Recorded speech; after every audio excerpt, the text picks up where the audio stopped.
நண்பர்களை நீங்கள் பார்த்து கொண்டு இருப்பது உங்கள் கௌசிகா ரிவ்யூ. சரி வாங்க வீடியோக்குள்ள போய் என்ன நடக்க போகுது அப்படின்னு சொல்லிட்டு பாத்தீங்கன்னா, இதுக்கு மேல நம்மளோட டிராமா கண்டினியூ ஆகக்கூடாது. இப்பயே போயிட்டு அந்த ராஜேஸ்வரி ரஞ்சிதம் வருவாங்க. அவங்க முன்னாடி அப்படியே விடுற மாதிரி விழுந்து, ஐயோ நான் எங்க போனேன் என்னன்னு சொல்லிட்டு தெரியல, என்ன 4-5 பேர் ரவுடிங்க துரத்தி வந்தாங்க, அவங்க கிட்ட இருந்து தட்டு தடுமாறி தான் இந்த இடத்துக்கு நான் வந்து சேர்ந்தேன் அப்படின்னு சொல்லிட்டு உடனே பாக்கணுமே நீ எங்க இப்படி அப்படின்னு சொல்லிட்டு ஷாக் ஆயிட்டு, அந்த மல்லி எங்க போயிட்டா அப்படின்னு சொல்லிட்டு கேட்க, மல்லி என்ன நடு ரோட்ல என்ன விட்டுட்டு போயிட்டாரு, எங்க போனான்னு சொல்லிட்டு தெரியலையே அப்படின்னு சொல்லிட்டு ஒவ்வொன்னு ஒப்பாரி வச்சுட்டு அந்த வீட்டுக்கு போறாங்க. ராஜேஸ்வரி ரஞ்சித் வந்து பேசினிருக்கான். அந்த சமயத்தில் ரஞ்சித் வந்து, நான் கொஞ்சம் புத்திசாலி, ஏடா கூடமா கொஸ்டின் கேட்பேன், நான் கொஸ்டினுக்கு பதில் சொல்றதுக்கே நீங்க திணறுவீங்க அப்படின்ற மாதிரி கொஸ்டின் கேட்க ஆரம்பிச்சிட்டாங்க. அப்படி என்ன கொஸ்டின் கேட்டாங்க அப்படின்னு சொல்லிட்டு பாத்தீங்களா, கரெக்டா நம்ம ரஞ்சித் இருக்காங்களா, அவன் உன்னை விட்டு போன காபி ஷாப்பு இங்க இருந்து 20 கிலோமீட்டர் தள்ளி இருக்கு, அங்க இருந்து நீ எப்படி இங்க வந்த, அங்க இருந்து மிஸ் ஆயிருந்தா கூட இவ்வளவு தூரம் நீ எப்படி வரலாம் அப்படின்னு சொல்லிட்டு கேட்க, எனக்கு இடம் புதுசு, ஊரு புதுசு, எல்லாம் புதுசு, நான் என்ன பண்ணட்டும்? இந்த கேள்விக்கு பதிலும் சொல்ல முடியல. ஒரு பக்கம் திக்கு திணறுன்னு இருக்காங்க. சரி இந்த மாதிரி எல்லாம் ஒரு பக்கம் போயின்னு இருக்க, மறுபக்கம் என்ன நடக்குது அப்படின்னு சொல்லிட்டு பாத்தீங்கன்னா, என்ன பேசுறது ஏது பேசுறதுன்னு சொல்லிட்டு தெரியாம ஒரு பக்கம் சைலண்டா இருக்காங்க நம்ம ரேணுகா.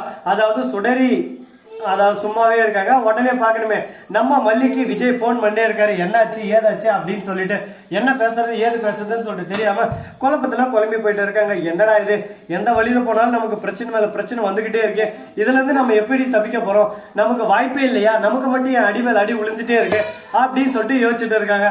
அந்த சமயத்துல தாங்க எல்லாருமே ஒரு பக்கம் ஆச்சரியப்படுற மாதிரி ஒரு விஷயம் நடந்துச்சு. அப்படி என்னன்னு சொல்லிட்டு பாத்தீங்கன்னா, நம்ம தலைவன் மனோவர் இருக்காருல்ல, மல்லி இதை பார்த்துக்க, நீ போன் எடு தப்பு இல்லை, ஆனா என்ன விஷயம் பேசலாம் என்ன சொல்லலாம் அப்படின்னு சொல்லிட்டு யோசிச்சுட்டு சிந்திச்சுட்டு எடு, உன் பாட்டுக்கு போன் எடுத்து நீ மாட்டிக்காத அப்படின்னு சொல்லிட்டு சொல்றாங்க. இதை கேட்டது என்ன பேசுறது ஏது பேசுறதுன்னு சொல்லிட்டு தெரியாம ஒரு பக்கம் சைலண்டாவே இருக்காங்க. இப்படியே மௌனம் ஒரு பக்கம் நீடிச்சிருவா அப்படின்னு சொல்லிட்டு பாத்தீங்களா, கண்டிப்பா இதே மௌனமா போயிருங்க.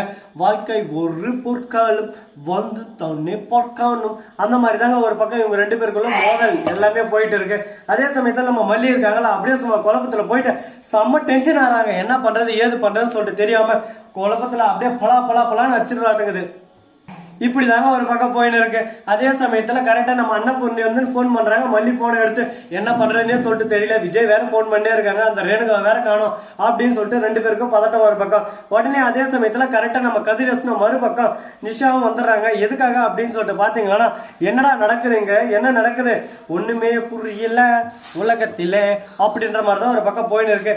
இப்ப என்ன பண்ண போறாங்க ஏது பண்ண போறாங்கன்னு சொல்லிட்டு தெரியாம குழப்பத்துல குழம்பி போய் உட்காந்து இருக்காங்க. சரி இந்த மாதிரி எல்லாம் ஒரு பக்கம் குழப்பம் போயின்னு இருக்க, மறுபக்கம் என்ன நடக்குது அப்படின்னு சொல்லிட்டு பாத்தீங்கன்னா, கதிரேசன் மல்லியை பிடிச்சி ஒரு பக்கம் ஏற மல்லி இருந்துன்னு எதுவுமே தெரியாத மாதிரி சைலண்டா இருக்காங்க. ஒரு பக்கம் மௌனமே சிறந்தது அப்படின்னு சொல்லிட்டு மௌனத்தோட இருக்காங்க. இந்த மௌனம் எவ்வளவு தூரத்துக்கு போக போகுதுன்னு சொல்லிட்டு தெரியலங்க.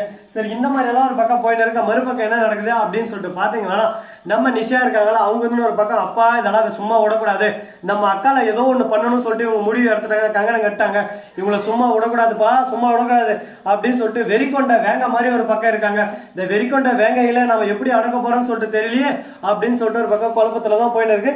சரி இந்த மாதிரி எல்லாம் ஒரு பக்கம் குழப்பம் போயிட்டு இருக்க, மறுபக்கம் என்ன நடக்க போகுது அப்படின்னு சொல்லிட்டு பாத்தீங்கன்னா, போய் வாய்க்கல போ அம்மா கிட்ட சொல்லு போ, ஏன் வாய்க்கல் விடு, ஒண்ணுமே புரியாம குழப்பத்துல குழம்பி போயிட்டு நின்று இருக்க.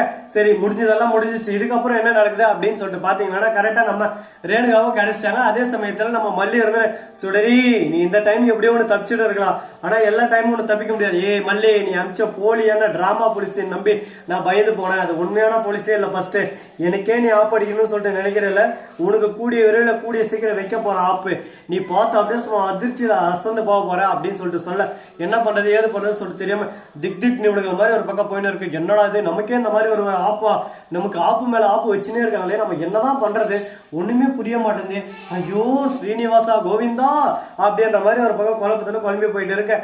இதுக்கப்புறம் என்ன நடக்க போகுது அப்படின்னு சொல்லிட்டு பாத்தீங்கன்னா, கரெக்டா நம்ம கதிரேசன் இருக்காருல்ல, இதுக்கு மேல என் பொண்ணை நீங்க பாத்துக்க வேணாம், என் பொண்ணை நானே பாத்துக்கிறேன், என் பொண்ணை என் கூட அனுப்பிச்சு வச்சிருங்கன்னு சொல்லிட்டு கோவப்படுறாரு. தலைவா ஐயோ தலைவா நீயே கோவப்படுறது, கோவம் நம்மளுக்கெல்லாம் செட் ஆகாது பாத்துக்கோ, நம்மளாம் கோவப்படவே கூடாது, நாம உண்டு நம்ம பொழப்புண்டு நம்ம வேலை உண்டுன்னு இருந்தா அந்த கோவம் கர்த்தடை கற்பவை நிற்க பின் அதற்கு தக அந்த மாதிரி எதனா ஒண்ணு நடக்கமா சொல்லுங்க பார்க்கலாம். சரி இந்த மாதிரி எல்லாம் ஒரு பக்கம் நடந்துன்னு இருக்கு. அதே சமயத்தில் நம்ம விஜய் செம்ம கோவத்துல இருக்கா மல்லி போன் எடுக்கிறதுக்கு. அதே சமயத்தில் ரஞ்சிதை எடுத்து உன் பொண்டாட்டி என்ன பண்ண தெரியுமாடா, ரேணுகாவை தொலைச்சிட்டு வந்துட்டு இருக்கா. இப்ப ரேணுகாவை நாங்க தான் வழியில ஜஸ்ட் மிஸ் நூலில ஆக்சிடென்ட் ஆயிருக்கு, அதுல இருந்து காப்பாத்தி கூட்டு வந்திருக்கேன், உன் பொண்டாட்டி இதான் லட்சத்துல பாத்துருக்கா அப்படின்னு சொல்லிட்டு கேட்க, அடியே மல்லி இதுக்குதான் போன் எடுக்காம இருக்கிறியா, நீ கையில கிடைச்ச அப்படியே சும்மா தக்காளியை புளிகிற மாதிரி புளிஞ்சு விட்டுருவேன் அப்படின்னு சொல்லிட்டு கோவத்துல இருப்பாருன்னு இவங்க நினைச்சுன்னு இருக்காங்க. பரவாயில்ல, மல்லி ஏதோ இந்த ரேணுகாவை பத்தி நல்லாவே தெரியும், அப்பப்ப ஏதான ஒன்று கொடசாட்ட வேலை பண்ணுவான்னு சொல்லிட்டு மல்லியால மட்டும் எப்படி தனியா பார்த்த முடியும், நீங்க தொடங்கி ஒரு ஆள் போக வேண்டியது தானே, சும்மா வாயிலே பேசுன்னு இருக்கிறது, ரேணுகா நான் குழந்தையா இப்ப விவரம் வந்துருச்சு இல்ல, எல்லாம் பார்த்து வா அவளுக்கு தெரியும் அப்படின்னு சொல்லிட்டு சொல்ல, என்ன பேசுறது ஏது பேசுன்னு சொல்லிட்டு தெரியாம ரஞ்சிதா போனை வச்சிருந்தாங்க. அதே சமயத்தில் ராஜேஸ்வரேந்திரன் அவனுக்கு இவ்வளவு திமிரி இருக்குது பாத்தியா, நம்ம இவ்வளவு சொல்றோம் எதனா கண்டுக்கிறான்னு அவன் பொண்டாட்டி அப்படியே தலையில் தூக்கி வச்சுன்னு டிங்கு டிங்கா டான்ஸ் ஆடுறான். அவனை இப்படியே விட்டா வேலைக்கு ஆகாது, அவனை அடிக்க வேண்டிய நேரத்துல அடிச்சு உதைக்க வேண்டிய நேரத்தில் உதைச்சு ஓரமா தள்ளி விடணும் அப்படின்னு சொல்லிட்டு முடிவு எடுத்துன்னு இருக்காங்க. இந்த முடிவு நல்லதா அமையுமா கெட்டதா அமையுமா, என்ன நடக்கும் ஏது நடக்கும்னு சொல்லிட்டு யாராலையும் எதுவும் சொல்ல முடியாதுங்க.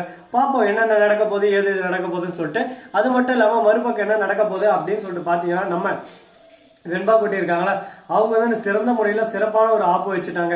அப்படி என்னடா ஆப்பு வச்சாங்க, அப்படி என்னடா நடந்துச்சு அப்படின்னு சொல்லிட்டு பாத்தீங்கன்னா, அதுக்கு முன்னாடி இன்னொரு இன்ட்ரெஸ்டிங்கான விஷயம் நடந்துன்னு இருக்குங்க. அப்படி என்னடா விஷயம் நடந்துன்னு இருக்கு, அப்படி என்னடா பண்ண போறாங்க பாத்தீங்கன்னா, அதுக்கு முன்னாடி இந்த வீடியோ பிடிச்சிருந்தா லைக் பண்ணுங்க, கமெண்ட் பண்ணுங்க, ஷேர் பண்ணுங்க, டிண்டிங் மேல தட்டி விட்டு போங்க. அப்பதான் நான் போற அடுத்தடுத்த வீடியோ உங்களுக்கு உடனுக்குடன் நோட்டிபிகேஷன் வந்து கொண்டே இருக்கும். மிக்க நன்றி, தேங்க்ஸ் ஃபார் வாட்சிங், டாடா, see you, நன்றி, வணக்கம், முந்தனம் வருக தருக.